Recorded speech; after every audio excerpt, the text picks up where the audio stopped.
nous te bambe bazana yote. Polémique ya Wenge. Polémique eza Wenge. Non, polémique eza Wenge te. Ngata onaki na Sankara. Na yaka na epo afingaka bato te. Ayaki Paul mama bilamba na ngai na makambo na nga. Petit na nga konteli. Na utali na bandalo. Beta forme. Mais là, on a dit que ma forme, on m'a mis un paquet, je ne peux pas accepter ça. Clinton, toi tu es mon fils, il faut que vous allez à la bonne, vous allez à la ligne.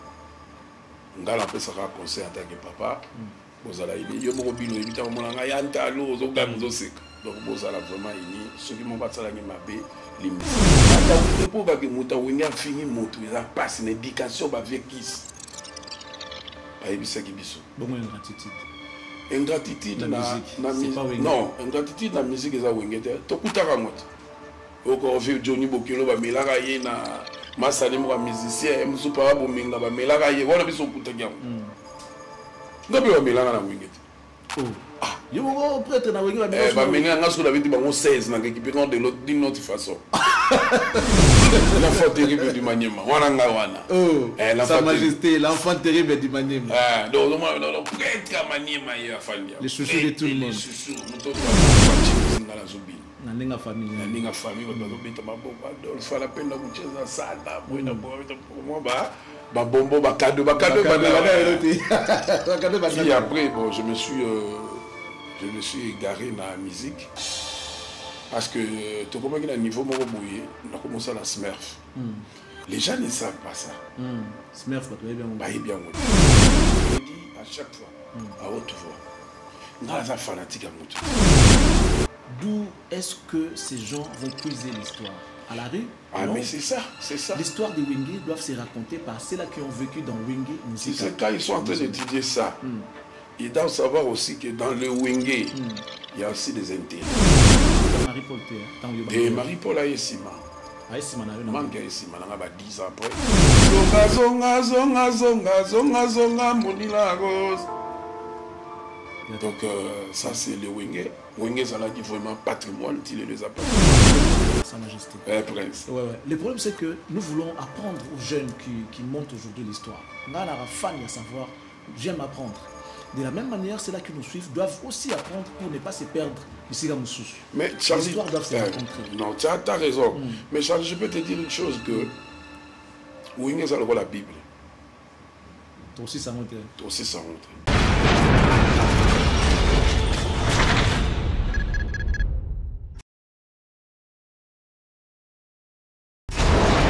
Hela, ma, on a écolo samona voilà. Roga missile, naningina loba. Lorsqu'on arrive à dominer ce père, le stress se transforme en courage. Mesdames et messieurs, c'est par cette note que nous allons ouvrir cette émission d'aujourd'hui. Bienvenue à vous tous qui êtes branchés devant vos postes téléviseurs pour suivre cette belle émission Impression. Nous sommes très heureux de vous la présenter cet après-midi. Merci beaucoup à vous tous que nous suivez. Que vous soyez à l'intérieur comme à l'extérieur du pays, nous vous souhaitons tous bienvenue et une bonne condition télévisuelle à travers cette belle chaîne 10e rue, la télé de la démocratie. Alors, merci beaucoup à vous d'être là. Merci de nous prêter votre attention. Merci de nous la renouveler encore une fois.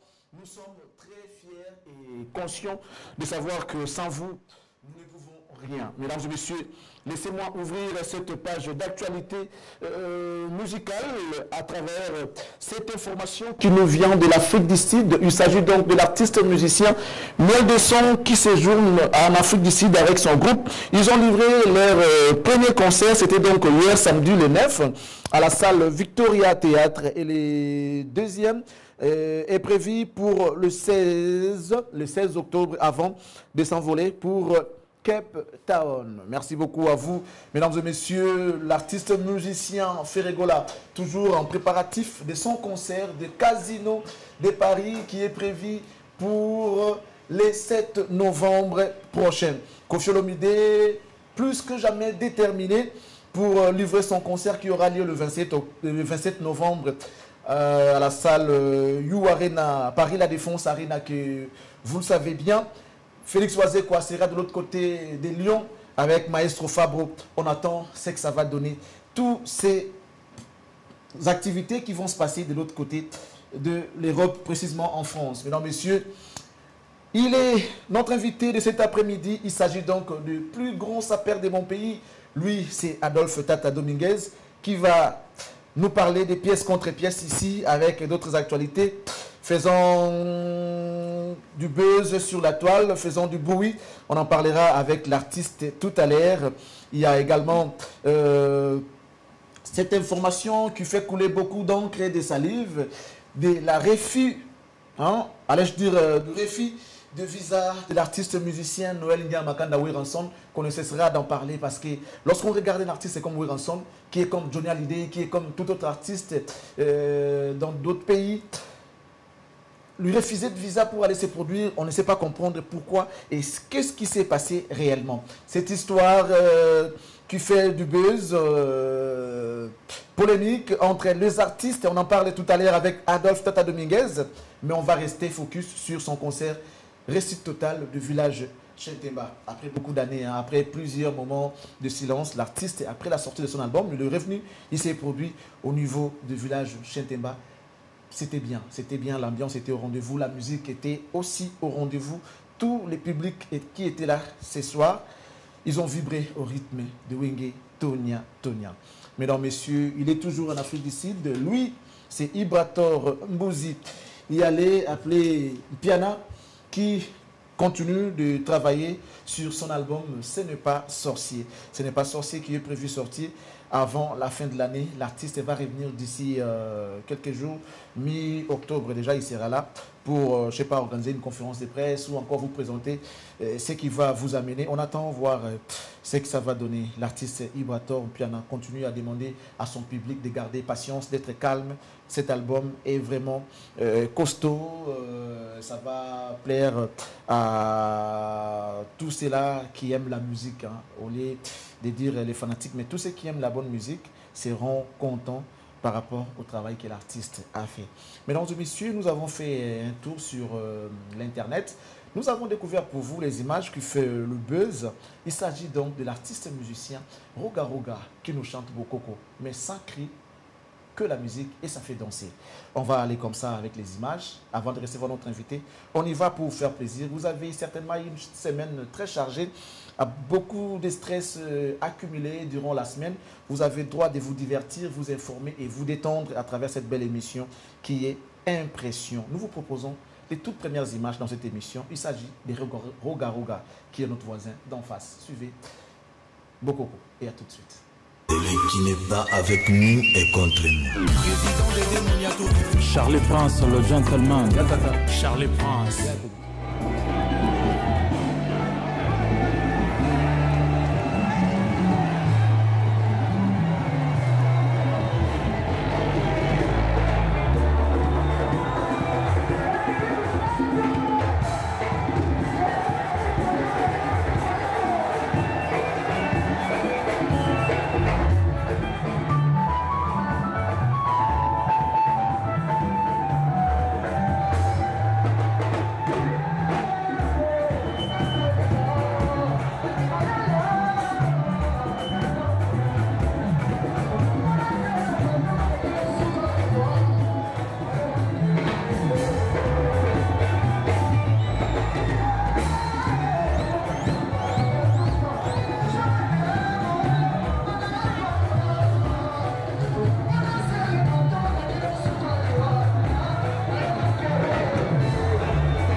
Mesdames, Messieurs, nous allons rentrer de l'autre côté de la régie, mesdames, Messieurs, pour vous proposer cette nostalgie.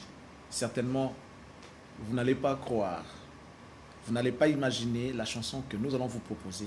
C'est pour accueillir avec honneur notre invité et lui rappeler que Zakala Nesalarasika, il nous a fait danser à travers une seule œuvre. Et ça a été chanté en multiples facettes. Nous allons écouter et regarder avec vous, mesdames, messieurs, ces remixes de cette très belle chanson Voyage. Et cette fois-ci, ça a été remixé par Tata Adolphe Dominguez et quelques artistes ici de l'orchestre Wenge Musica Maison Mère, version originale. Lorsqu'ils étaient tous ensemble, ils nous ont produit des œuvres, comme à l'exemple de cette chanson Voyage remixée par Tata Dominguez. Ensuite, on se retrouve juste après. Celui qui n'est pas avec nous est contre nous. Charlie Prince, le gentleman. Charlie Prince. Et tout, sur ces plateaux, je ne sais pas, Raph, où est-ce que tu as dormi aujourd'hui? Et ancienne Kabouing, le jeune Pato, qu'est-ce qui se passe? Fiston Panzou, on ne comprend plus rien. Mais bon, il était question de suivre ensemble avec nous Voyage Remix, Kassedan Etienne. Nous allons nous lever pour recevoir notre invité, le plus grand sapeur de notre pays. Il s'agit de Yatata, c'est comme ça qu'on l'appelle affectueusement, on l'appelle Yatata Adolphe Dominguez. À tout seigneur, tout honneur, comme on dit, hein. Nous on va se lever pour l'accueillir. Adolphe Dominguez, qui est ici dans nos murs. Ouais, ça va. Ça fait longtemps. Hein. Très longtemps. Nous sommes contents. Moi aussi. Ça me fait voir aujourd'hui. Ça me fait plaisir, énormément plaisir. Ça fait très longtemps. Très longtemps.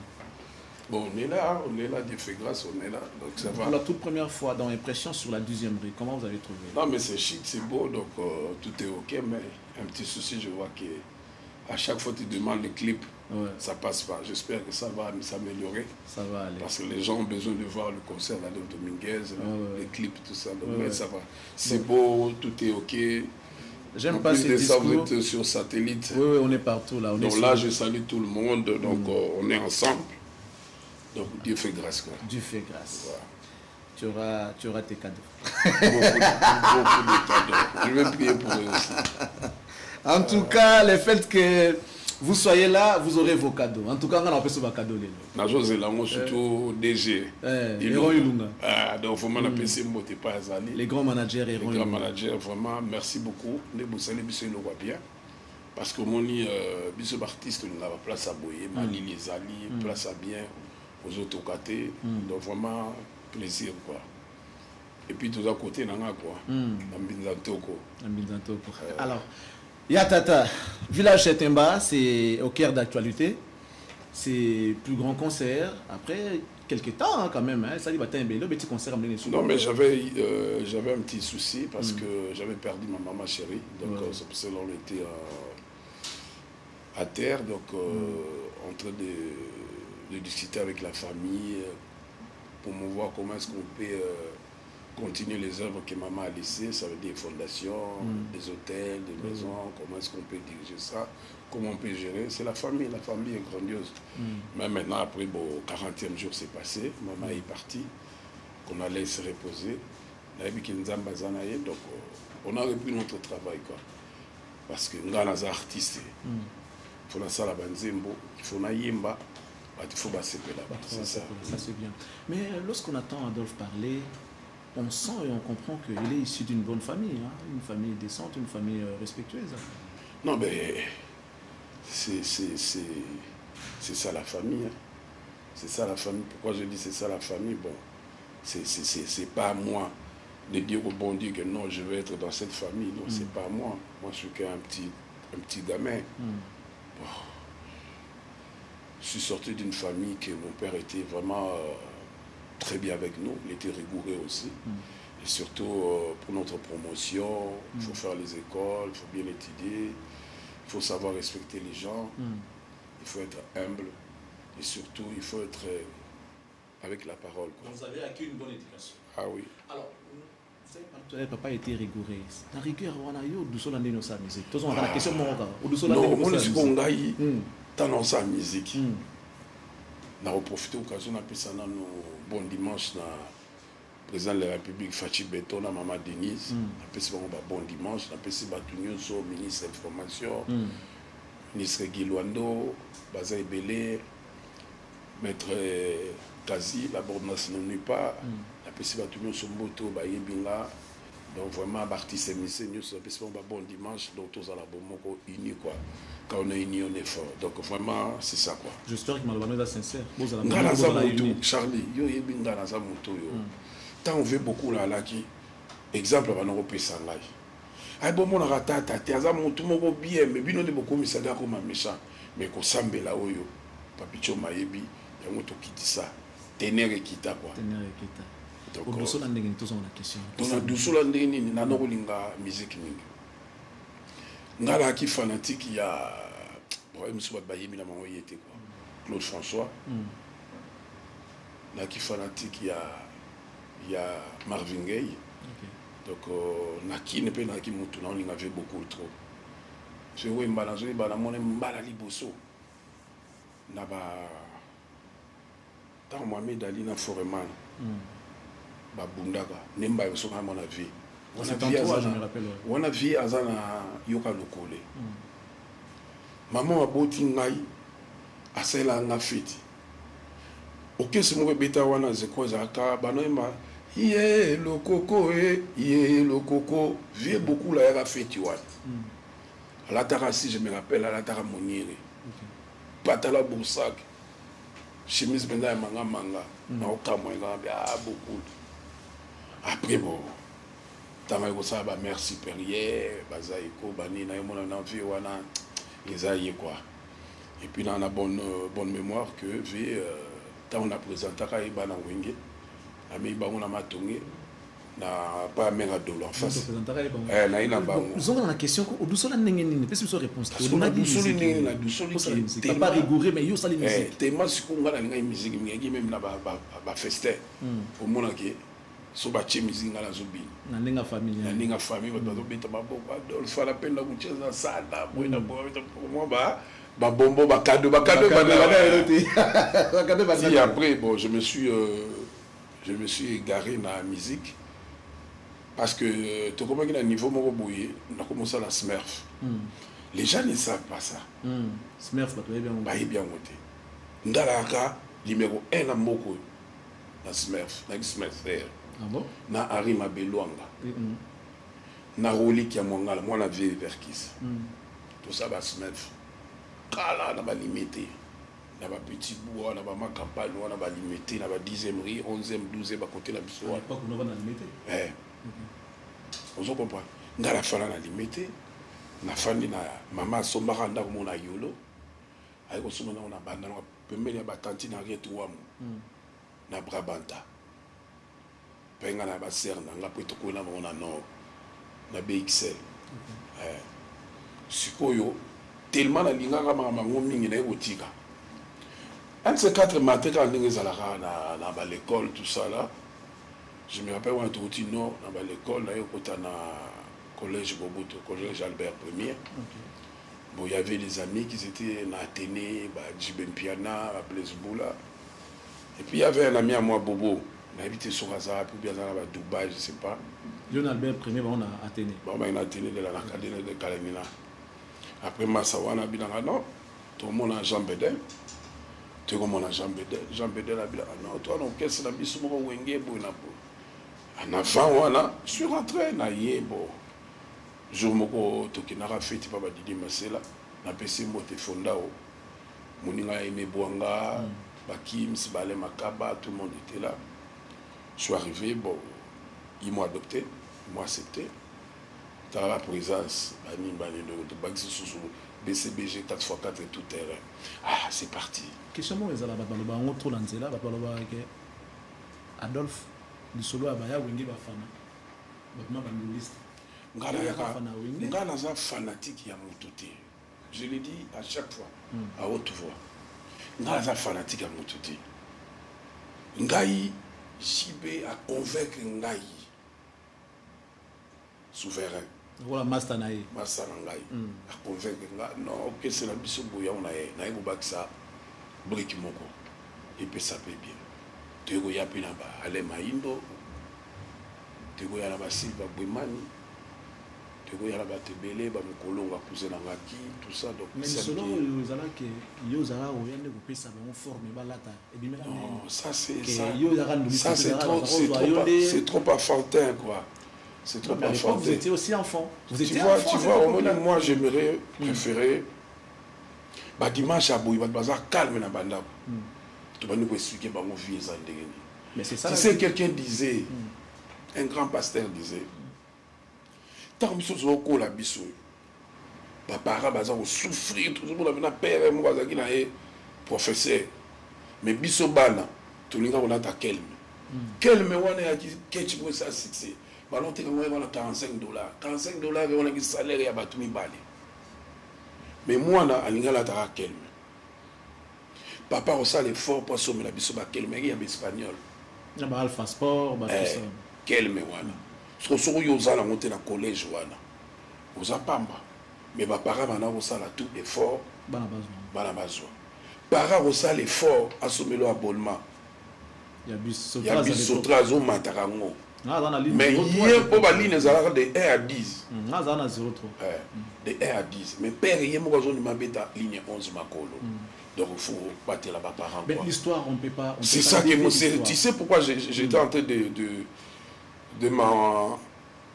m'enfiler sur ça? C'était pour montrer que Wenge, c'est la famille. Wenge, c'est l'éducation. Wenge, ce sont nos parents à nous. Le marque Wenge des parents à Bissot. Ce que nous allons faire aujourd'hui, permettez-moi. Adolphe Dominguez, il y a des enfants qui sont en train d'écrire leur travail de fin d'études, les fins de cycle sur Wenge Musica, BCBG, 4x4, tout terrain. D'où est-ce que ces gens vont puiser l'histoire? À la rue? Ah non, mais c'est ça, c'est ça. L'histoire des Wenge doivent se raconter par ceux-là qui ont vécu dans Wenge Musica. C'est quand ils sont en train d'étudier ça. Ils doivent savoir aussi que dans le Wenge, il y a aussi des intellos. Ça veut dire quand tu étudies le Wenge, il y a aussi d'autres paragraphes. Et le pointier, les hiatis. Là, on t'écrit, on t'explique. Le Wenge, ça veut dire un parent qui avait pas beaucoup d'argent. Assommé là-bas, voilà, ça fait partie de Wenge. Wenge, nous étions des élèves et puis des étudiants. Parce qu'à l'époque, tant qu'on était un diplôme d'État, mes parents n'ont pas retiré la biso dans tout ça là. Mais non, bah, il y a Wenge dans la classe. Ah, Gana Koti Wenge Nazana Zali bien les sous on dirait la 4e des humanités. 4e des humanités. Pas nous en Albert premier ou tu pourras. J'y vais dans la classe. J'y vais pas dans la 4e. Je suis qui n'a pas sanité. Ok. Alors, configuration Wenge, j'y vais convaincre yo Wenge. Au ta configuration n'est. Bon, Wenge n'a l'air na promis Wenge, ils ont beaucoup de cité. Mais tu as symboliquement le président Zing. Zing Zong. Et puis fondateur Didier Aimé Bouanga. Zing président, fondateur Aimé Didier.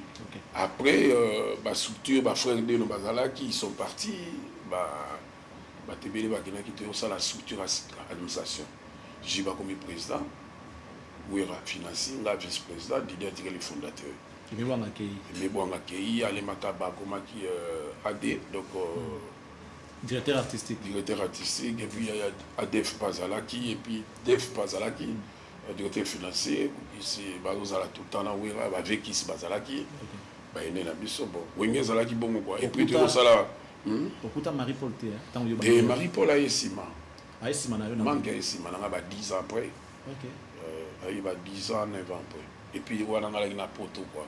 On a passé un bon dimanche. Tant que vous avez une configuration, vous avez structuré. Blaise Boulalaki. Si, Blaise Azaki. Blaise Azaki, ingénieur, on a passé un bon dimanche, pas Azali. Quelle a été la première œuvre pour ça, Wenge ensemble, où vous participez? Non, première œuvre à Wenge, Manzé Mamoise Belé. Oh, Yozala. Non, le bateau. Banze mwana bato belé ba yebi yango te bato ba koyeba bango za bato yo bazaka na biso ba Jean Bélise ba Serge Toto Linguma bato oya kala ne ba koyeba bango nze momo ko nete ki wana wajina na motema pe na mabanzo na yokelanga poza banzimba fleur d'amour fleur de c'est toi le ma prière c'est toi le manana ta nzimbo kala il est qui a 30 ans nzimbo après tu au sala mulolo après mulolo yaki moi 4 chansons mo ezalaki wana premier vocal na ezalaki ngai boto teka itena kolela epai okende do wana blaza koti do e motema mama zonga zonga zonga zonga zonga zonga monila rose zonga zonga zonga zonga zonga zonga monila rose. Donc ça c'est le Wenge. Wenge zalaki vraiment patrimoine, il est les patrimoine. Est-ce que pendant vous avez ensemble, vous avez déjà ensemble banzembo? On est yo écriture na ya moi différent. Na habité à l'époque. Non mais je sais pas mutu bana ozonga cheye. Non, on travaillait, tu vois la chanson faut lire mingi, kotanga mingi, koyoka mingi, kotape ba film. Et puis ça rappelle ba idée à bien quoi.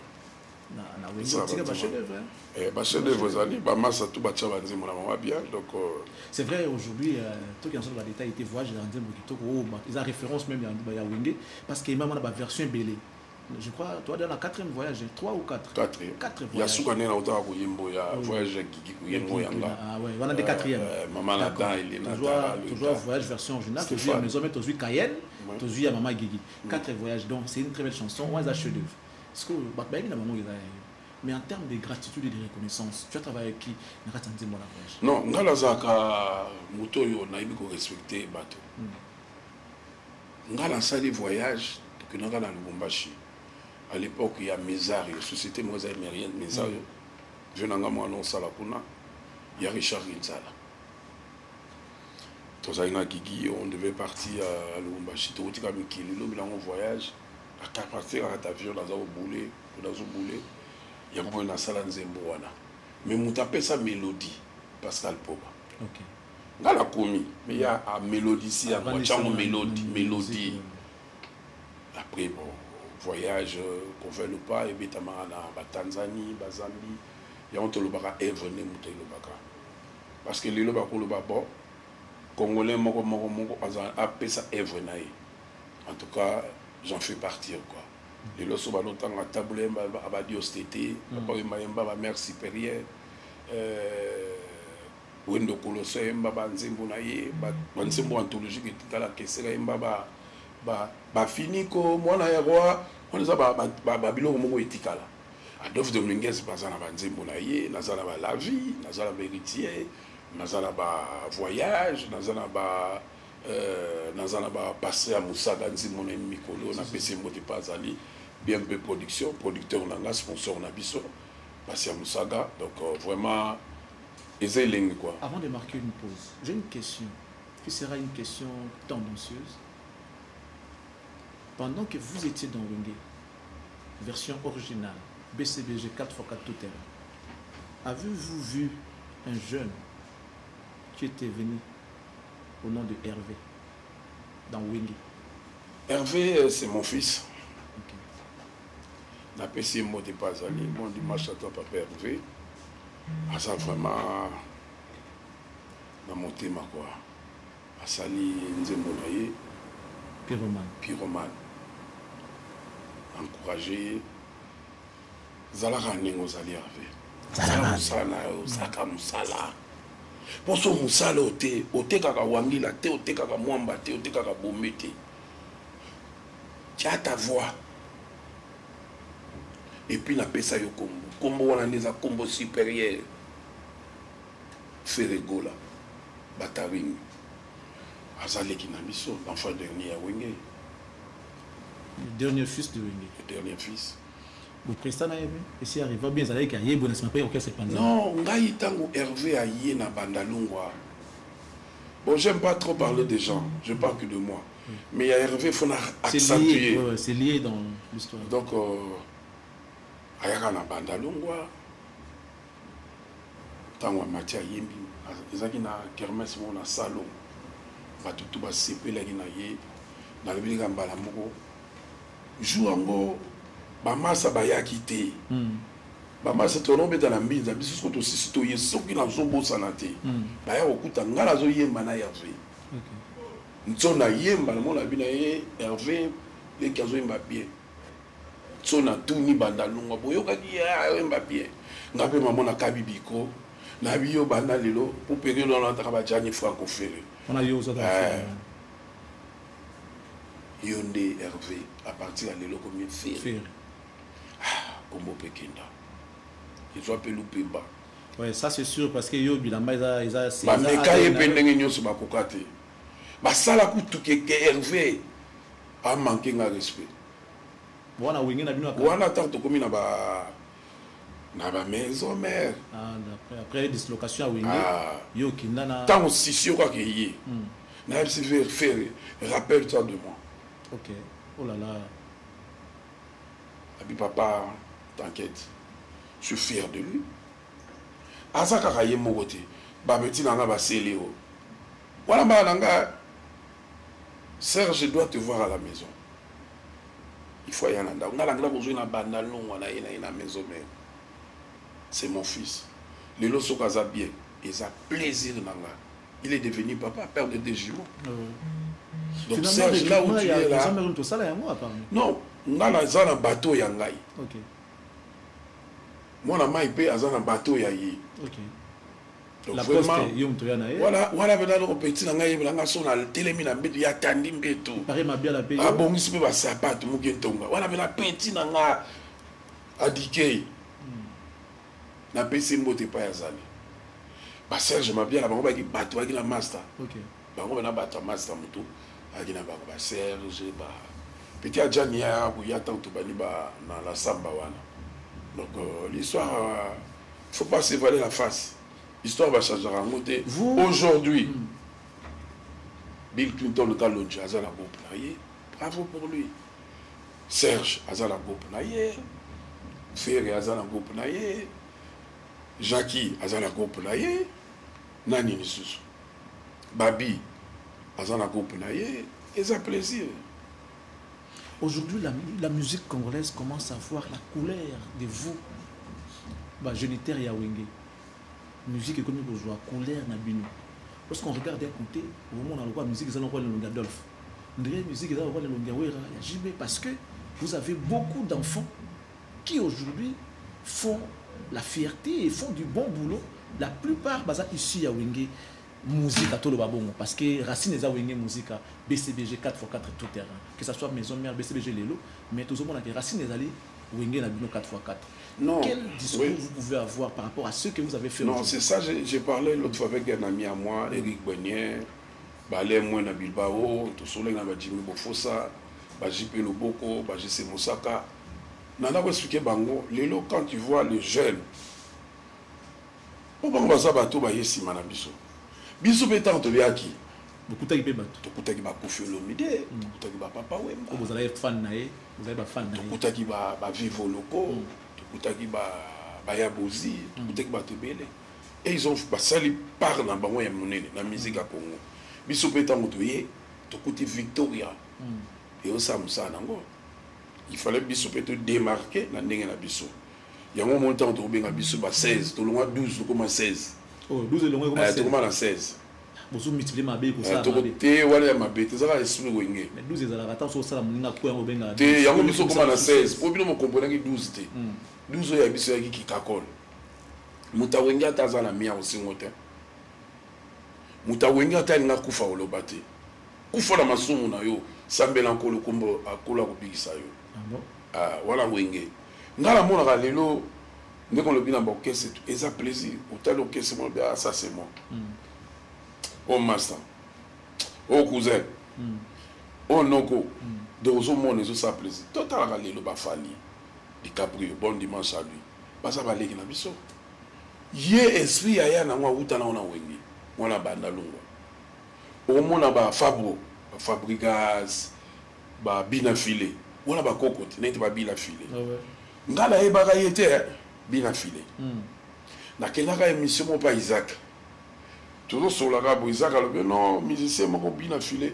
En tout cas, na ninga ma bête na yebiété. Mais quand il est venu, il m'a épaté. respect. Dans le moment où la moi banze monaye ça va. Na moni ba balingage mingi. Tant on a couffé la maman, il était là, bien affilé. Le jour où on a dit na 60 000 euros. Ah, il vendait. Tu as dans la poche. 60 000 euros. Bien affilé et roya. Après cette enveloppe, ça m'a beaucoup touché. Il s'est on a dit non, tu peux donner aux musiciens, tout ça. Mais, na respect au papa, après ça, donc merci à lui, nous avons mis à Bambolaï. Si quelqu'un te donne même le peu, il faut prendre. Vous avez gesté. Et vous êtes dans le fond du cœur. Donc, il y a un peu de pote, vous avez la calme. Ça permet la FIFA, l'équipe nationale. Question, Wenge, c'est une merveille.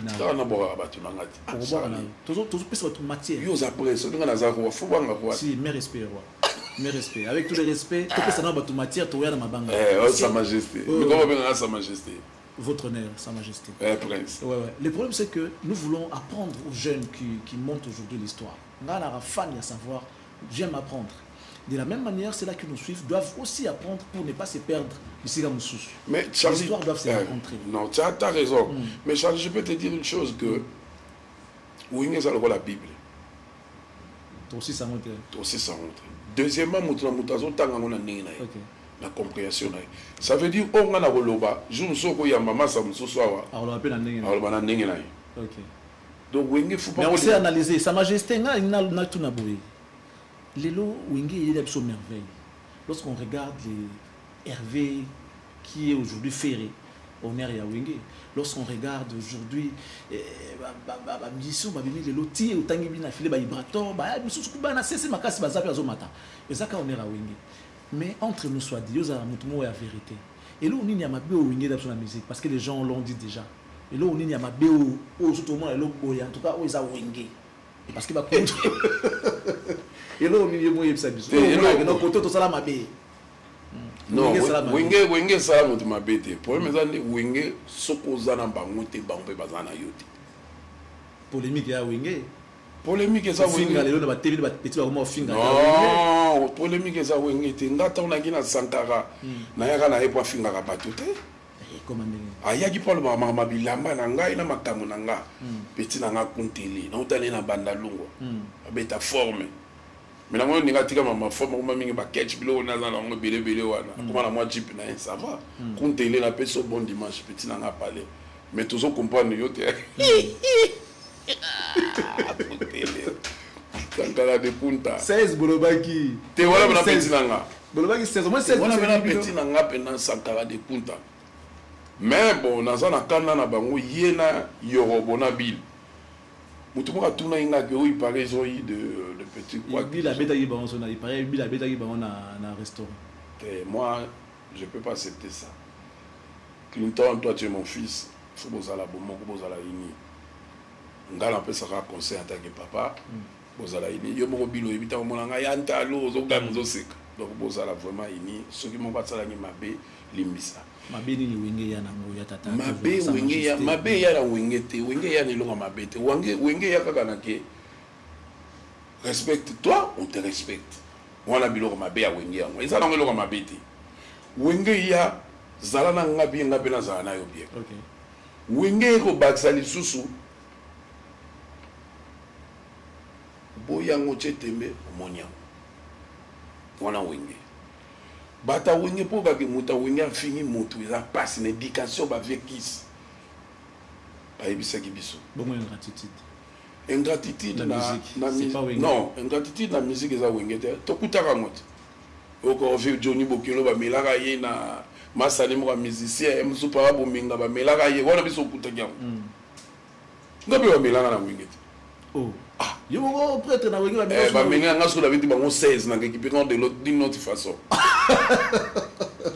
na milaka tika to so kumba père ba milanga bana ya kingo mais bon ça lié à Tim Sara mon côté mon ngam na témoin lakini na récupérer on a besoin on a 16 donc zo ki wana ngana koto donc to bakani na pesi la mi Misi Mbote Eric Mandala mon ami le patron na pesi Seba batoto ya Maniema j'ai vu des ngongo toto ki boebino nyo surtout sangana pour te soutenir pour te faire structure Maniema tonya donc bango pena no dimanche oyo il y a l'éloté dimanche en 8 toujours bita na Pigeon na espace il y a famille Équateur donc grande famille Équateur bazan ça di ba piscine ba terrain de football to bita wana donc bala ne soit Pigeon il y a Gombe il y a Bandal il y a Njili il y a Kingasani tout la dimanche à partir à 14h nera to boka kitemba ba sa père ba ki na temba ki toko boya lisusu boya vraiment toi on a besoin na bino bo bita forme taranga na commande à sa majesté. On va marquer une pause tout à l'heure souffle. Aussitôt Mukabona master na yo na maison mère. Côté studio mo vite fait. Au pesa biso maniata. Na sali remix nango. Yo ben na remix en 3 fois. Na remix qui a ngomi Gino. Na remix on se ngomi passer à Musaka mutoto ama. Tumbo ko sepelate. Te ça va remix, ah sepelate masalanga, ah sepelate ni. Vous avez kangaka pona ko. Ti salia musala, ala masalanga. Il y a pas de souci, il y a pas de parce que tu yembi ngo version moko ya vitesse T. Ya moi rumba. Na babetanga pona patient. Na babunganga pona pasanga. Eric Moula Lobino Sovozawa Pibili mon chéni. Donc à travers cette très belle chanson, parce que ici c'est la classe, ici c'est la. Ah ouais bien. Là tu n'as pas musicien. Tu n'as pas.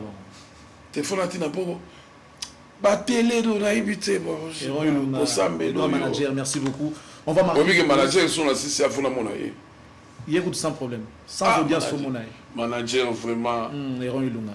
On a 12 ans, sur quoi ça t'a 1, ça 13. Alors, bref, on va marquer une pause cette fois-ci. Vous n'allez pas nous jouer encore les faux bons avec Tata Dominguez, Sa Majesté. Et puis on va se retrouver vite pour la suite de l'émission Impression. Mais je tiens quand même à remercier cette grande équipe qui travaille pour vous cet après-midi. Merci à Moros Andenia. Un grand merci à Raph. Merci à Fiston Panzou, merci à Marco, un grand merci notamment à toi et enceinte Kabwenge, le jeune Pato, les monteurs de ces images. Merci également à Jires qui est l'électricien maison. Alors, on va prendre cette très belle chanson et puis on va se retrouver pour la suite. Celui qui n'est pas avec nous est contre nous. Charlie Prince, le gentleman. Charlie Prince.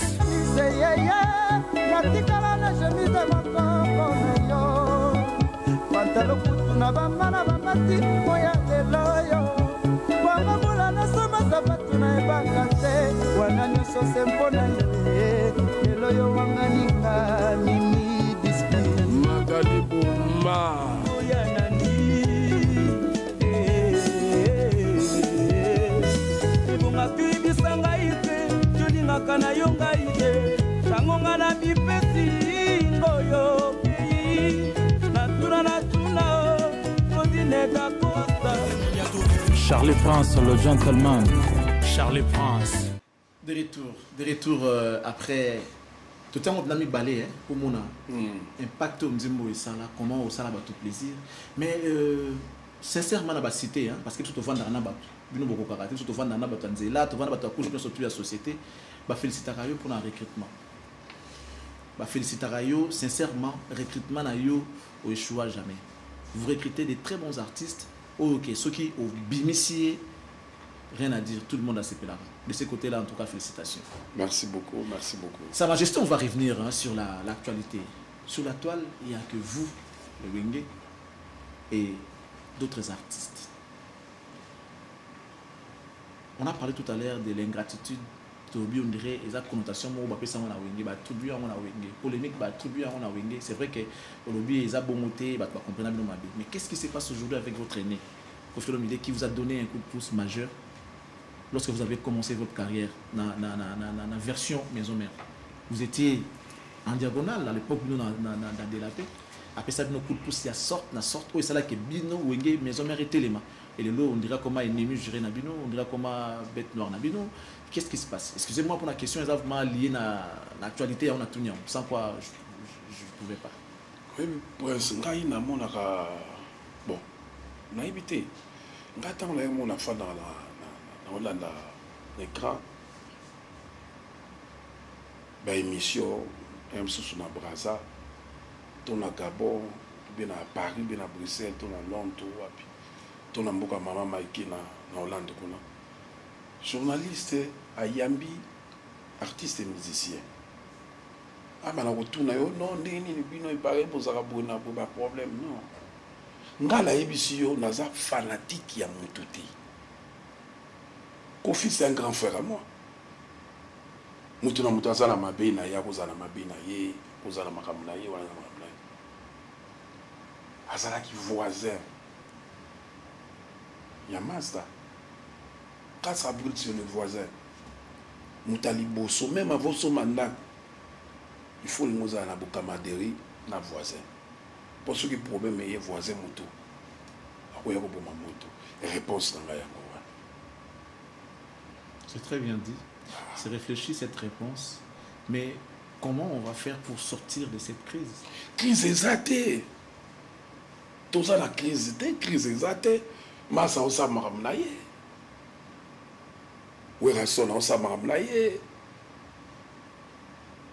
Kofi on sa maramnaye, grand frère on sa maramnaye. Jibaz on sa maramnaye. Fabre on sa maramnaye. Inosbi. Dernier fils à Japon, on s'appelle Mamnaï. Il n'est pas à combien Japon? Un athée, dernier fils à Japon. Ah bon? On a la monnaie qui a bêté le monde, on a dit petit à côté, ma capo, ma capo. L'on va tailler ensemble. Même le macarabat, tout le macapo. Il n'a subi. Ah, piquet, à côté, ma capo. Il n'a subi ma capo, ma capo, on bat tout. À côté, Takanga numéro 1, il y a des macangana, on bat tout. Donc, Bisso. J'ai beaucoup la zaka sur la tata, tous à la bomoko, yango, ndeko sala, musique na biso, ils la paix bien un jour. Bon, on a pas musique, bah yoga narati. C'est le moment, c'est le moment. Charlie, moi je te dis, c'est le moment. Il faut tous à la bomoko. Nga personnellement, na zaka la poème na mutute. So mon msunga hier msusu na katisi mukeza la msusu colère eleki. Mais comme ça, Melo, Papi Choma, et qui te rappelle Bakanda. Tous à la biso nous place. Au moins, la musique à Congo, on est là.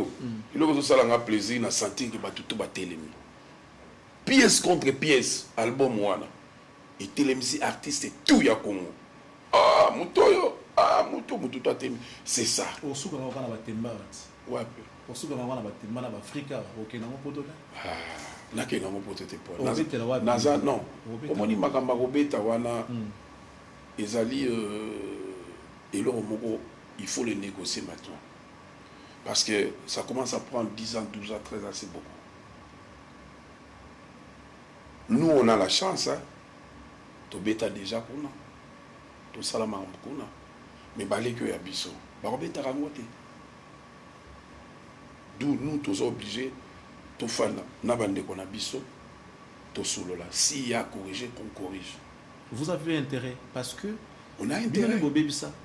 Les va subir ou sort il y a marambo bino pour ça. Makamusiko so pour bien musuba leki moto ba baby ça. Et quoi la biso? Moi je te dis la vérité. Moi je t'informe. Ah bon? Moi je t'informe. Na côté ni. Ah voilà. En quoi faisons par exemple? Non. Il y en a lobby. Un jour, tant dans ça, la conférence Bisso. Nabango. Nabaya, il y a ma masse, la Bisso, ma soeur, la Bisso. Tout tient le bar sur l'été. Il y a tisse sur les îles. Au moins, on a besoin de temps toujours sur la bas. Bisso, non. Ma musicien, il y a un poteau. Au moins, on a besoin que nous, on n'a pas de problème. Mais tellement il y a un chef. Chef, va subir rien. Comme il n'y a pas de mauvaises troupes, il n'y a que des mauvais chefs. Ah oui. Alors, piste de sortie. Piste de sortie, on a la télémasiko. Na télémana no banana noa. Tous à la bomoko. Je te donne un exemple, il y a facilité, il y a simple. Émission le rôle de Charlie. Yo yambaga batumi baleti. Et yebana. Caribou variété ça émission ya biso nyonso. mais mutu moko akolinga balobi makambo na ye batie image na ye baporte parole baye donc ye moko azwi lokola 20 minutes alors les autres donc comme kaka lokola yo kaka nde mutu osala ça non babiloko wana nyonso faut tofanda ça énerve les autres mutu mosusu akokina karibu boye afuti mpe mbongo na ye ngala aza na problème na ser mamite wana aza ser na nga na kola na ye bofanda boye politicien batini mbongo bazwi makambo nde balekisa na kati ya karibu ça c'est quoi ça baza na ntango na bango ya politique. C'est lié à la culture. Non, c'est pas lié à la culture ça. Aucun ça makambo na yo lié à la culture te. Ce qu'on tongue là, c'est bon. Mais parce que vous pensez que on a sa visibilité dans la Caribou, c'est non. Caribou, alors que vous revendiquez vos droits. Charlie, n'a pas de solo. Congo oyo bakoko batike la biso. Congo kimbango. Ya mfumu kimbango. Depuis Congo et Banda. Obi, dans la comprenante Charlie. Au lieu de discuter des bobards, photo yebrane to yeboye. Bon tata, tout le ballon mama kisasa. Kisasa kalabano bengo isasa. Bana fuba yeba. Kasafu bano bengo rankin. Kala kisasa zala kaka na 4 ninyo. Commune. 4 communes. Ezaki Saint-Jean. Voilà, photo betata mama sola bilo kaka polémique. Oh non, yo na non. Mais bêta on a muto ayebi, ce muto ayebi ntaba non on a non, oh ya yebi ya kobeta lisolo. Ah, c'est ça. Muto muso ko ba bonga na kobeta lisolo ya guitare. Muto banda guitare à liboso. Soko yebo beti so muto ba beta munda kala ya danger manzeku. O sali symbiose ya makam. Moko pe to lo baka que musicien aza muto yo, aza na parole ba yo kaka yi. Aujourd'hui bato bazola na la mandako. Ba sentir qu'il y a vous comprenez, Azoloba. Sa Majesté. Sa Majesté. Donc, on appelle Sima Salanga Koko Madera, Debs Mukalinga. Donc, on a tout à Paris, à Bruxelles, Madame Nanga Di Kuyengo Yatata, que j'embrasse beaucoup, Kali Monduka, Michel Makengo, Elodie, Bangonioso, Nayemoro Mama, Mère Taramel. Colo, les colos. Ma PC Mbote. Aujourd'hui, au Télémi, c'est bien. Moi, j'ai aimé. Où allez-vous commencer? Ah, au Télémi. La charité bien ordonnée commence par soi-même. Na au Télémi na wana. Faut vous aller sanga. Faut vous solo la kati. Kasi on a zo senga te. Ngana ko recommander place ko banda. Na tout no est-ce ko banda na au Télémi na. C'est yo lo bana. Tant au Télémi. La première des personnes oyo ko mona, moi j'estime que ça la ouais ensemble. Et ko bimaka ayelo ba bana wenge. Et ko bimaka bon moi je te dis. Eza Kofi. Et ko bimaka bon moni bango mi balé bon je sais pas bon. Nga on a préféré to que le paillage ça. Na sokoda kuna ekogite. Non, wala mama sokoda, tu wala za vraiment mama sokoda, wala za makam to bunda pour la culture na biso. Pourquoi yeka? Pourquoi chona? Pourquoi pour na kimukolo? Pour tout ça qui mukolo, to tika lika na ye ve bombinga. Verkis azalit. Na papa Verkis par exemple. Bombinga za mke fatigué ya za mukolo trop. Non, bon li lo bal mukolo pe ça na moi puissance mo. Non, vraiment Charlie, c'est le moment to yoka na biso moko.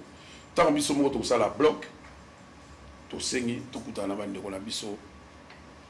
les bien commencer à régler d'abord vos conflits. Moi j'estime que ça serait. Mais les conflits, c'est ça, un conflit similaire. Pour ce qui est ça, les conflit, on a besoin de conflit pour masse petit moro zalana avec non, veille aux adages les mutouana. On a un conflit pamba pamba. Vous le gardez n'amité c'est pas bien, c'est ça. Vous le gardez dans la zarana na kana mutute. Vous ça non ma bien na sigiga na biga pauvre diable. Oh. Ah oui. Pauvre diable. Pauvre diable, toi ça est long à ma belle. Au cause de la place morning to Yawa. Au sommet on a eu combat. Tout change mon bricale. Ça va combat. Pauvre diable. Technique à la faut pas voir les diables partout. Non. Spirituellement Charlie, il faut. Nala blender. Pauvre diable, ah les gars. Pauvre diable, ah. Il faut comme ça, faut mon gimbango. Ouais. Faut comme ça, ba koko ya biso. Ouais. On a présenté ma condoléance dans la famille qui sont locales. Pour qu'il a qui papa dédonné, Torozalawana, que son âme repose en paix. On va rentrer dans le vif du sujet maintenant. Pièce contre pièce. Ah, terrible. L'enfant terrible. L'enfant terrible du Maniema. Wana. Oh, Sa Majesté, l'enfant terrible du Maniema. Ah, donc, prêtre à Maniema, il a fallu. Les chouchous de tout le monde. Les chouchous, mon maman, mon laki. Ah, Bogar, hein? Des gars. Oh, mais tu vois, Michel, voilà, son Bogar, il y a fini à mon Fiona, si, la journée, la bouteille, fais au Bénin, il va aux Arabes pour gramber. Il y a fini à la tête. Oh, c'est beau. Il y a fini à la tête. Ah, Bogar, la vie à la noire. Je vois moi le Kende. Terrible. Ah, vous en avez Michel dans comme ça, passe à la maison. Azwa Kadote. Ah, faute na emo ya finga tata la TV. Mais on est en face de Sa Majesté, il est beau, toujours élégant, j'aime. Oui, mais que le longtemps on a ngina yawa. Na bungi na ba chambre bilama ngabe. Dimanche yo garçon yo na misra saka ya Vito ya Croco. Na bete le bilama ba Sa Majesté. Oh, ya zakate. Mon là ya pembe oh te oh foza na foza za la cour royale quoi. C'est très bien, on a aimé, c'est bien, c'est aussi une manière de nous honorer. Ce besoin d'avoir les plateaux à TV, besoin d'avoir c'est un plaisir. Mais on va rentrer dans le vif du sujet. Pourquoi pièce contre pièce? Bon, pièce contre pièce, c'est un moment où yo Natala qui papa Mbaki, Jackie, fallait nous honorer. Parce que maman bilamba paye bunga qui na monde. Ça veut dire même à Paris, à Bruxelles. Na Hollande, na Suède, na États-Unis, na Canada, maman bilamba ici là qui na Mosali. Je me suis dit fondant là ça. Pour papa ta moi va qui ndalo qui tata lata yonde na tikeli maman bilamba Jess on est motoyo ata na zate faut soutenir. Pour soutenir mon tigre na trône. Na fani na boulenga non na yo banzembo o mela de chéri na Champs-Élysées atikaka photo na yo na maboko ba touriste yango na California batunaka nganganganye wa ba fe nanga ba finiaka abula photo beta bobo beti pièce contre pièce et il y a 450 personnes, on a 200 personnes, mais il faut une technique, on a la salle est bien, vraiment, la maison, la porte, on a danger, la force en Italie, on a la FIFA, on a pour sentir que le message est capté. Vous comprenez, dans la Suisse, la mouki, donc ça vraiment, la CPL, les lobes s'appellent dans Bisso, tout ça peut s'appelle Longonia. Parce que pièce contre pièce, il y a une autre. Basapera na Congo. Basapera Bazali. Na Congo. Bazali. Ah. Basapera Bazali. Ah bon? Participer à Basapera Bazali. Botolo Ngolayo. Bazebele. On peut pas citer le nom déjà ici. Mais il faut que ça soit Longonia Lobaki. Basapera Léopard Bazali, Bata Papa Griffe Bazali, Bata Kabito Bazali, Bazebele.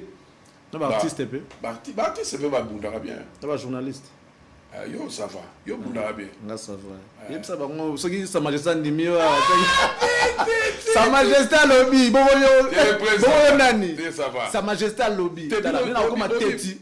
Bino Sa Majesté comme Subino. Sa Majesté avec ici. Dieu mais ça va. Au bout il va papo hein. Non ça va. Sa Majesté. Non la lobby yo ça va. Ah ça va. Ça va. Sa Majesté lobby boy. Ah tala. Le Nicolo deux fois. Na on va mutute. Nicolo, il faut se retrouver partout au tient on a statino. Na ko tient même la générique émission. Sa Majesté que ça va. Sa Majesté. A lobby nga ça. Et on va ministre ça va. Ninge fait okula bana ba ke non tata nde. L'autre tika na parole wana. Na pe na zui yango dobo. Nicolo na koyo kabinote Sa Majesté. Alors, dans cet album pièce contre pièce. Yes. On a remarqué que l'artiste s'est beaucoup plus investi. En fait, il s'est plus donné Yemoro que Bapor Bandegomsu Yadibanda. Pourquoi? Non, mais dans ça, il featuring dans Kala Jérémie. Ok. Dans le clip, on a les cas, j'ai parti dans la trace urbaine, parti dans les cas, dans la chaîne Zambie, Ouganda. Vraiment, c'est un moment où tu es moi, si à moto aussi batté, moi, si à moto aussi batté. Na habité sur le clip en Wezali à Rafkara ngai yemozo mona na nzembo na yembaki passer Musaka bien pépé on a mutu na ngai passer Musaka mutoto ya Goma Bukavu mutu na ngai passer Musaka on a na Manitou c'est ça te wa Manitou pe na yembi wa Manitou na pese mbote pa azali mon ami Kaska Sereka Poison yepe na yembi Nayembi Barbara Nadine ba fiwa sokola ba 200 fois na compte. Parce que là on a eu na piano na featuring mo nga ça sous makambo. Non, il y aura le temps, il y aura le temps.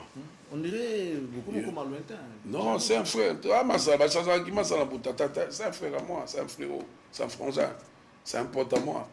L'album est sorti aussitôt et l'album est bimi. Non, aussitôt l'album est bimi, vraiment tout vraiment m'a bien et côté partout, ba toi c'est peli. Ce que tu as un programme en Italie, na Bomento Musica, production, na ma présence dans l'Italie. Ma vie ambassade de l'Amérique stoppé, on attend. Ah, Bangi au la même sorte que Massa. Non, on va dans ça pour naître. C'est difficile pour nous tous. Ça fait très mal à Makamwezo le cas. Donc, ceux qui nous ont à le beau pour Tcharakaka, qui nous ont tourné surtout à Cape Town, chez moi là-bas. Et puis, nous sommes en Tanzanie. Chez moi là-bas. Chez moi là-bas. Chez moi là-bas. Artistique, Sa Majesté. Le roi. Mais elle a bien. Chérie a bien. Oh là, on a besoin de direct. Oh, ça peut être ça. Papa, nous avons bon moi. Tu m'as bien. Nous avons des musiques. Chérie, nous avons chérie, nous avons fait danger propre chaque jour. Mais il faut la danger pour me balayer. Allô, la Raïmi Colonius. Temple Zoga. Temple. Et à te mettre à la mouille, tu as dit puta boiseau, tamboula boy. Tu mets à la mouille, tu as soukoula lati. Malasi. Papa, ok, manda côté. Ok, manda. Donc, discipline, il y a un temple Arabongo. Lorsque tout se calme, lorsque tout se calme, lorsque Sa Majesté s'était, moi je vais prendre la parole pour ascenser cette grande dame qui a toujours été derrière un grand homme, temple du plaisir, la paradisiaque, maman paradis, Astrid de Moulenda, temple du cœur. Bonne mère. Moi, je suis bien. Moi, je suis bien. Je suis bien, moi, je suis bien. Qu'est-ce que la mère mbote quoi nga donc vraiment Astrid de Moulenda. Moi, je suis maman wenge, maman paradis. Bien. Voilà wenge. Et wenge de 12 et 16. Ah ouais là. Maman c'est na pe sur moté. Mais na bonga na pe tano lati. Voilà grâce à mère ndal na papa la tabo. Ah non chérie attends boy. Et tenga moi moké, tous on c'est maman moké boy. Vraiment salut. Tu auras des cadeaux.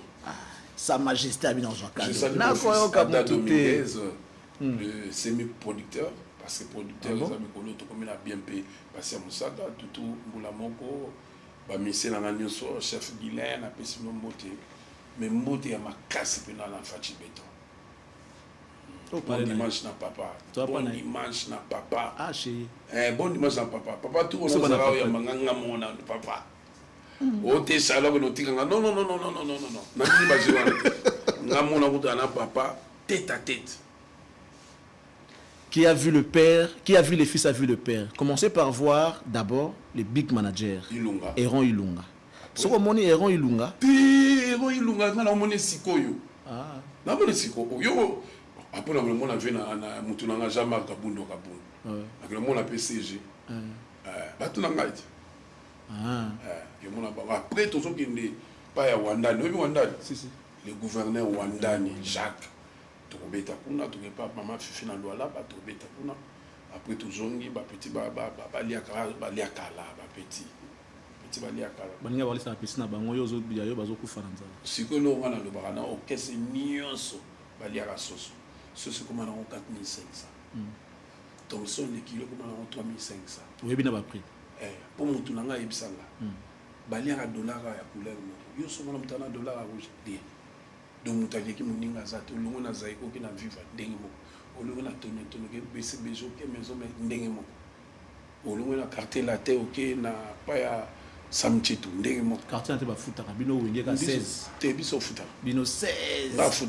que nous avons dit que nous avons dit que nous avons dit que nous avons dit que nous avons dit que nous avons dit que nous avons dit que nous avons dit que nous avons dit que nous avons dit 41 wana bazwaka ba transport soit za moi malade mais moi c'est ka fufu c'est ka los na mbongo te na mbongo te 60 combien de $1000 na po euro na po je vais dans kala bingita 60,000 € na po je vais ça là na mbongo te bana ba kuma na ba université nyonne na ya na okonteka na DG. Monsieur Héron Ilunga, le message est lancé. Adolphe Dominguez, le grand sapeur de mon pays. Au moins, il est en Libanda. Non, non, Kitina. Pour qui t'a pété. Vous savez qu'il image de non, on n'a pas besoin. N'a pas de papa, il m'a le bagat. voiture ya ngolo, kento ya ngolo, inzo ya ngolo, camion ya ngolo. Fait beaucoup de fois un jour moi venanga atini moto nani senador na Goma. Senador yaka benga tata. Via benga yo. Kame na la tabia ka zo benga mbango azolinga bima. Na taki pigeon moi seroti. Na koti kabo tata fanda. Sika bano présenter ka pa moto lelo ngai. Niende. Tata mutako sayo te yonde. Mwana nini? Nazo compacté on dirait via bano la kanga. Pantalon na soma on a 93. Na tek pata ya seroti. Na soma on a 93. Ti lelo rosa bomba yango. Na linga ngo mingi. E donc moko eza wana. Ezo kokonga tene tu za trop tubi. Zo yango. Te beaucoup. Ah ve. Ah non, beaucoup. Oui, il n'y a pas aveugle. Avec un garçon aveugle. Oui, il n'y a pas garçon, voilà, tu as un manette aveugle. Qu'on n'est pas adolo. Non, là, tu as wingé. Garçon aveugle. Le truc, tu as wingé pas naï. Non, il y a un aïe, madame a tongi. Ah, on a une relation belle puis na wingé. Ah, mais on a pas mal ça, on a pas yebi. Moutam taïa na batunaye, ouais, il a moutunaye, ouais, il a moutunaye. Ingénieur Boula, il a mis Yves, le patron de Maïcha. Na PC bon dimanche pas azali. Na profité bana Canada au bazola na biso na pesi ba mbote ba chimonto de bino nyonso ba ser nanga ba witsa sifi na pesi bino mbote na pesi batu tout o balinga ngai na pesi pasteur Shadrach na Paris mbote Papi Choma de célèbre Jean Moussafiri chante ya papa Jean Moussafiri bino nyonso donc vraiment bozala zalaka quoi donc vraiment la force de l'Italie. Au cas où côté les manayeux aboutir, qu'est-ce qui va se passer? Est-ce qu'il y a un plan B? Bah plan B, oui. Non, mais ça, au moins, il n'y a pas de tomeka toyokana. Sur la moni qui ngana kokite. Tout que le passage. Passage bazali. Parce que makambo so tozo tikango bo toza na solution terre. On va regarder l'extrait du concert. Ah, okay. Qui a eu lieu au village Chetemba. Vraiment, beaucoup de sapeurs sur les podiums. Ouais. Pour nous recéper pièce contre pièce. C'était vraiment la fête. Le concert était bien, c'était la fête. On va prendre ces images. Raph, fais-nous plaisir avec les images du concert. Et ça pourra également faire plaisir à Bibi chez Oumou, aux États-Unis, Motema Cédric Makela. Sans oublier mon ami, merci pour tout. Pepe Mbongo Maboko Bank, merci. Na bosse le Roloba, là il peut n'appeler ça Mbote na Pepito Kilala. Ok. Tu vas l'embêter na Caribou, na boulevard Wana, c'est Pepito Kilala na Caribou. Tu vas l'embêter Wana, vraiment, bah Jean-Marie Takobajira, bah Pablo Kimbeni, bah Champion Chambel, Tokutana bah Charlie Moscou, bah Blaise Mavungu. Bah on y va Blaise Mavungu, donc Tokutana Wana, Police Sapala, Binonyoso, na Yemoro Bofi Bosangue. Je crois qu'ils étaient là aussi le jour de ces concerts. D'abord, n'était pas trop Cédric Lungo, on a Cédric Ndombe, l'empereur d'Irlande. On prend les images du concert, on se retrouve dans un court instant. Celui qui n'est pas avec nous est contre nous. Charlie Prince, le gentleman. Charlie Prince. Merci. Merci d'être là. S'appelle marié, s'appelle marié. Maman va s'en battre le pas, mamie non. En tout cas, tout le monde a dit là-bas, il y a le sang number one. Papa dit que nous allons. Papa dit que nous allons. Papa dit que nous allons confirmer que nous allons number one. Donc là, on va continuer, nous allons continuer, nous allons continuer. Madame l'Espagne, nous allons y aller. Et ma solango, vraiment. On a mis tout pour vous sentir. Ça fait Marie, merci, merci. Joël Tipas. Joël. Tu vas là, Joël. Quand tu as bon dans un monument, tu as quoi. Dans mon signe, patient Moussanga. Il y a eu Mouché Nico Dambokoyo, Moussanga Yante. Nous avons voyagé, c'est quand on met de voyage. Tony. Ibrahim Bakayogo. Là-bas, ici. Là-bas. Ici.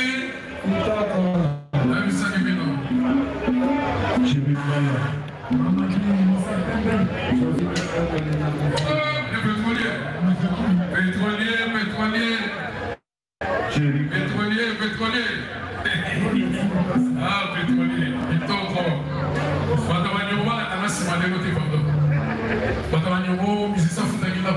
technicien conflit dans l'église de l'autre. Donc, pour mettre le voyage pour la possibilité l'honorable, l'honorable, les démocrates, les grands prêtres, Sampaio, Pénamonie, Hermoko, Marta, Sampaio, les jeunes, là-bas,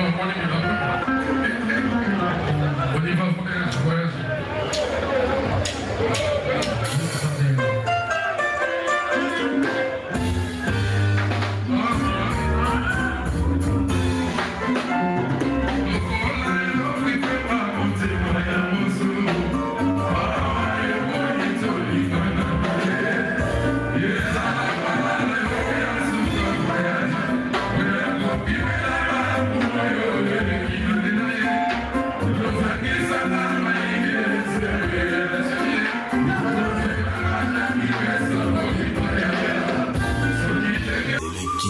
Avec nous et contre nous. Charlie Prince, le gentleman. Charlie Prince. On revient, nous sommes suivis de partout. À l'exemple de notre ami confrère, mon estimé confrère Tony Koko qui vient de nous rappeler que Tata Bossani, Rankin Ezalaki Kassavou Bouté. Par contre, Rankin Ezalaki Matongé, Dendal Ndezalaki Kassavou. Si, moi, lapsus, moi, en fait, ça les gars, donc Dendal des Aïkas, vous, Rankin Ezalaki. Non, bon, de cette façon, tu parles pour essayer là. Oui, vite fait. Tony Koko, merci, hein, merci beaucoup. Tony Koko. Merci. J'aime l'histoire. Tony, merci beaucoup. Il y a beaucoup de gens qui nous suivent depuis Angola. On est suivi sur satellite, on est suivi de partout là.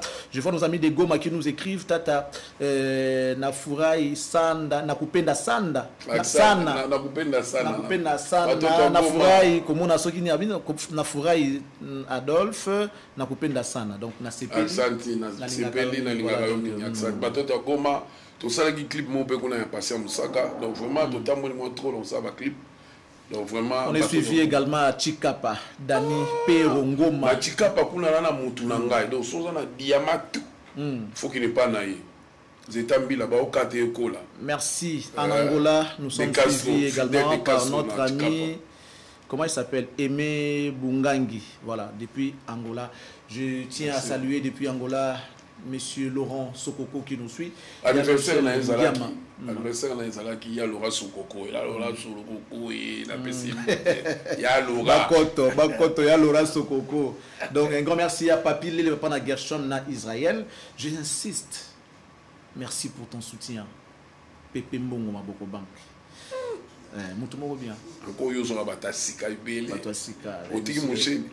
Tu vas bien dans la palais. Yali, il y a un chèque de Moutoulangay. Quand on a consigné un micro trop, a consigné un lomo, il m'a aimé. Oui, tu vois, dis bon, on a cartonné ma bouche. J'aime mon papa, il promet, il donne. Il y a une promet taper ça. La compagnie de l'île, c'est trop.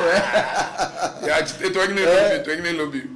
Un grand merci à tous les artistes et en train de nous, parce que nous sommes suivis également par des artistes. Non mais on a appelé si bango bon dimanche, bango nyonso toza la bomoko, toza la bisanga, bisiki na biso ki na liboso. Na ebuto yebisa yo nga banda ko bana likolo tina sena inosbi. Na ninga bango nyonso. Bango nde bakimaka nga, bango nde ba soki neni nga la zala nga mutu malamu. Boss Ibra na limba na pesi mbote. Donc nga la za mutu moko Naninga batu mingi quoi, tu vois. Le problème est que ngane naninga batu mingi quoi. C'est ça. C'est très bien. Alors, ton autre ce qui est aboutir dans la démarche voilà. Non, et aussi ma bino pour Charlie, il faut bolinga et si ma po ils a bien pour na bisonyos. Parce que musique est tamla toujours na ba journaliste.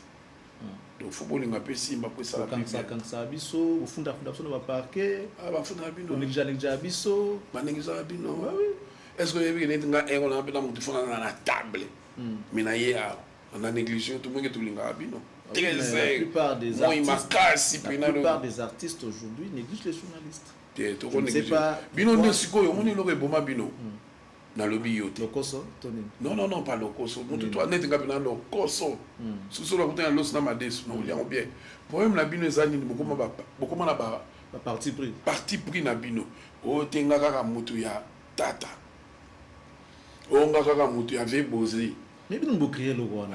Exemple, moi, je suis abonné à l'eau qui est approche. Si vous avez un Charlie Prince, vous avez un milieu, Mikolo, et un gars. Ce que son esprit faible. Mais justement, parce que pourtant, il Antoine, il faut tirer sur Antoine. Mais dans la mille papa allô tirer. Ah ben oui, papa. Le coup que ça pour la mouka. Ah la mouka, je suis même. Bon, c'est bon, moi bien période, on a foot nous des fois. Bon, des fois. Il a foot bien. Quand on a été, en fait, moi je suis en train de plaider pour les autres. Non, mais là, on est comme Maramnabino. On est comme l'Italie Carabino. J'ai Nabino, on a bien. Nga poème nanga kake bo soutenir ba idée o ezala bien tozala bomoko tokutana bande na biso bazana poto to solola musique ezonga 1.13 c'est fini. Alors j'aimerais profiter de cette occasion comme tous en a plateau de pouvoir lancer un message de paix. Lorsqu'on voit aujourd'hui aux Osenga Unité, on a vu aujourd'hui vos enfants, frère et moi, vos enfants en train de se réunir sur un projet. Mais je vois quelques grands issus de Wenge en train de tirer et leurs frères aussi de Wenge qui tirent sur ceux-là qui ont le projet de faire un album qui est dynastique. Un message. Contre projet na bango tazate na la tiro monate eza idée moko ya bien na soutenir bango eza idée bien mutako tirer sur yango azate basali idée na bango bien eza bien batie banzembo na bango c'est bien eza na pona matsa loko ma musique ah oui mais basala ngona sincérité ça veut dire quoi ça veut dire quoi oyena nzembo oyembi muto osali clip oyokani bien eza d'après combat discussion non mais ngana za ko soutenir bango à 100%. Comment vous avez conflictuel mais non bateau bazalaka bon ba mitema mabe bandoki pourquoi que nous compte ma mitali yote et puis ça bonheur ya bateau bazana bana bazana moi si bazana ni non il faut tika mon tout toi ça là bien c'est ça. Moi je vous trouve humble depuis toujours. On a toujours été bien avec vous. On a partagé des fois un verre ensemble, on a partagé des fois un petit pain ensemble. Je vous trouve gentil, généreux, hospitalier, accueillant, je vous trouve bien. Mais la question est celle de savoir qu'est-ce qui se cache derrière tout ça. Parce que ceux qui Congolais disent avec le calcul à éthical. Il y a une tourne. Ngaïti, Pongo Zana bien depuis toujours. Mais Kozana bien. Ils ont lié le fait qu'aujourd'hui, si on a sauté, ou bien ils ont moto na yo za bongo pour na libéla. Ngali ka moi succès na kama ngo a. Comme ça. Pour nous avoir trop le quoi c'était jour au soso. Pour le qui ata concert mo na Sénégal na stade. Yo beta. Bateau c'est stade. Bazu bateau yo ko ça va na succès. Tout bateau yo mo mona. Yo mo ko fa no bino bakatu ba danger. Mais quoi nitina, je n'ai plus rien. Nazan et l'on reprouvé té. Lélo, ceux qui m'ont dit là de la manne étiquette, c'est moi. Au sommet la mot ticket. Là. Pédicule maniki ngam na yana la musique. Moi la mutambonga comme musique ngam na yana makambo wana. À part venanga mbuta mashakado. Nasa ne loka ko propose la maniko itala au mona ngaka vanta. Ngala silate lelo anewe mobimba. L'album est joli, la pièce contre pièce. Exact. Maintenant, ça va signer les salis 6 à 1 mois, 2 mois, 6 ans. Mais pièce contre pièce, qui n'a pas en Europe, en Afrique, en Australie, en Japon, on va mettre sur la pièce contre pièce. Ah, très bientôt, tout ça, des pères et des mères. Les gens n'ont pas coma. Non, moi,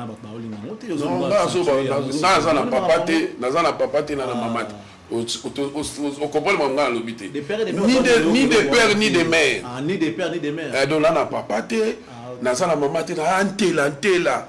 Papa kufa, maman kufa, la tela ngai na femme na ba petit na ba sœur na ngala ba ya na ba massa na nga na ba konzamboka na biso na ba ministre na biso ba premier ministre na biso ba gouverneur na donc biso ah les big managers Eron Ilunga na yo zo le gros ba problème Eron Ilunga il y a tata l'album Salami et c'est un rafou batté quand on revenu dans Moikota. Non, revenu dans mon vraiment.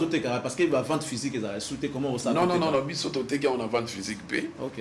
on a qui on a 40 cartons vraiment et 6 lignes photo ça sous commande et puis était comme na boma et musique parce qu'on a ligne vraiment bon réseau comptable nani mo simba bon wana sur côté et ton d'appelé ton pour toujours préparer na décembre minene to que le sala clip à passer à Moussaka to que le 7 amiki to que ça on a Cape Town on a Cape Town ça là on a Mboko nini Italie Italie wana to sala album kuna ni de père ni de mère tout ça on a Italie to bana kuna tout ça on a Paris il y aura pas la main côté Bruxelles on va Lumumba Bashiro Chamala na ba petit to yomo na ba petit ba petit OK na bon so aux Italie Mikolo ba mi futa so meme na pota mi futi ba c'est tout on ko mo kimi après mi futi no so to ko mo kutu kuna ke netisko ne na poto banze monanga et betra net lelo dimanche ba conseil za la ba poto kuna ba mise ba zo beta ba tse monanga mais ba lingi mo beta na poto te yo so bika na beta la poto ko beta te ba za kuna te ba ngote ba musicien te musicien te ça dit ba yo kala bango pour masse ba miti mais mama ça va olia trop mama ça va petit frère va olia trop mais ça va pas lire c'est le moment. Autre aspect la musique na lelo ils ont solo ya s'imposer sur internet, question de se faire beaucoup de streams, beaucoup de vues na YouTube et tout. Monde on se maîtriser on se maninga okota makambo wana ba répondre à ma question là pour ne pas blesser les autres. Non yo ngai nazala déjà na ba YouTube nazali position bien ya kosakana te. Ah d'accord. Na nde obeta masolo wana te pour na blesser baninga te quoi. Ah bon. Donc vraiment dimanche ma bébé les alliés. On va finir. Vous avez le temps de pouvoir parler, communiquer avec tous ceux-là qui aiment Sa Majesté Adolphe Dominguez. Ça a été pour nous un réel plaisir de vous recevoir. Nous sommes très contents et honorés de votre présence. Je crois que l'émission a été bien faite et ceux-là qui ont suivi ont retenu quelque chose de votre part. Mais bon, on vous donne l'occasion de pouvoir parler avec votre cœur à tous ceux-là qui vous ont suivi. En tout cas, merci. D'abord, à You Prince, nous avons Sa Majesté. Na DG na biso ilunga donc soto bimi na kotika na bureau. Merci surtout na papa Mokonze. Papa Mokonze, merci na maman. Merci na artiste nyoso. Vraiment tous à la unis, tous à la bomoko pour la culture na biso ekufate. Merci na moi sinanga Guy Kuyengo ya tata. Merci na ba camarades na nyoso. Et à mes enfants je les embrasse quoi. Et puis dimanche au il y a les 17 tozobeta na espace Équateur awa na Mbinza na Ibonda numéro 14 donc à partir de 14h tozati 21h tokangi pour na couvre-feu pour se protéger na Covid pour éviter yango ko sokola baboko toujours ndeka ndenge ba konti bazo senga. Merci na batu nyoso ba kina chetema batoto Kibwe batoto Maniema batoto Mbujimai Équateur ya Bandundu ya partout. Merci na Dédé Mopas, merci na Papi Séoul, merci na l'honorable Yannick Lumbu, merci na Cédric Lumbu. Donc vraiment na Dej bino nyoso donc Ada Dominguez le boss, Joas na Mama na Bibish Koukou, vraiment na Bossani Minoté, José Lomata. Na ligne bino nyoso vraiment merci les sous merci. C'était Sa Majesté le roi quoi. Merci. Le prince avait reçu Sa Majesté Adolphe Dominguez cet après-midi. Ça a été pour nous un plaisir de vous présenter cette belle émission Impression sur la 12e rue, la télé de la démocratie. Page rose dans cette émission, c'est donc l'anniversaire de Belvani Yala, la première dame du cœur de Jeune Pato. Et en cette Kabwenge qui souhaite un heureux anniversaire à sa chère, vous comprendre, Kaka. Et ça l'aura bien. Donc, ce père a souhaité un bon anniversaire et ça l'aura plaisir. C'est elle. Donc, Belvani Yala. Merci beaucoup à Yancent Kabwenge, Jeune Pato, les monteurs de ces images, de cette émission Impression. Merci beaucoup. Nous profitons pour saluer Gédéon Mercedes à Luanda, Livingstone, le Brésilien, Gamba Nzita, Josepha Ipanga, bébé Samuel. Merci beaucoup. Un grand merci à staff Dallas Nayolo Capella Tongosa. Je reste Lukao, électricien maison. Alpha PPC, Rossiki, étudiante à l'UPN. Nous saluons le staff dirigeant de cette chaîne, en commençant par lui-même, le boss, le big manager, Eron Ilunga, JC Kouzi Kessa, Nadine Owe, Pepe Lusuka, Il y a Pépé Lusouka, ça c'est mon vieux. Hein. Merci beaucoup à M. Juppé Kambaï qui est un grand frère également, mais le DAF ici. Merci beaucoup à vous tous. Et je tiens à remercier, avant de boucler, oui, Sa Majesté. Merci à Rami Amissi. Ok. Rami Amissi, la PC Mbote. Et surtout dans le staff au Bazotalanga. Donc, vendredi, nous avons à Delvaux. Dimanche, nous avons à Ipen, à Pigeon. Merci également à Rami Amissi. Mais je n'oublie pas, ma fille aînée, Maître Jemima Lingibato Alida. Passia Moussaga. Maître, mon akmada maître. Donc, Passia Moussaga, vraiment merci Nayo. Merci beaucoup. L'espace 1550 nous invite à prendre part à une marche de santé qui l'organise le 31 octobre 2021. Ça, c'est de la part de notre ami José Isso Jacques. On commence au Raï Mouchi jusqu'au point de chute Gare Centrale. Donc, vous pouvez contacter cette organisation au 090 36 21 858 089 91 17 399. Merci beaucoup. L'espace 1550. Pierre et Marie. Merci. Tata. Merci à Freddy Maïfila, à Ginette Mouimbi, à Pessi Beauté. Qu'on a Ferdinand Fambi. Yves Konkou, mon ami. On va se lever. Ok. Mais salutation spéciale, moi, avant de boucler, je tiens à saluer Jubin Piana et Weranson, sans oublier Les Goula. Merci beaucoup. Mesdames, Messieurs, ça est fini pour aujourd'hui. Suivez-nous en rediffusion aujourd'hui à partir de minuit et en deuxième rediffusion le mardi à partir de 13h. Sa Majesté Lobby, Charlie Prince bien, Nakoyo Kamutute. Un grand merci à vous tous qui nous avez suivis. Restez fidèles à nos programmes, faites-nous confiance. Nous, à notre manière, on ne cessera jamais de faire du bon boulot pour vous faire plaisir. Portez-vous bien et bonne suite de programme. Souci de la saison.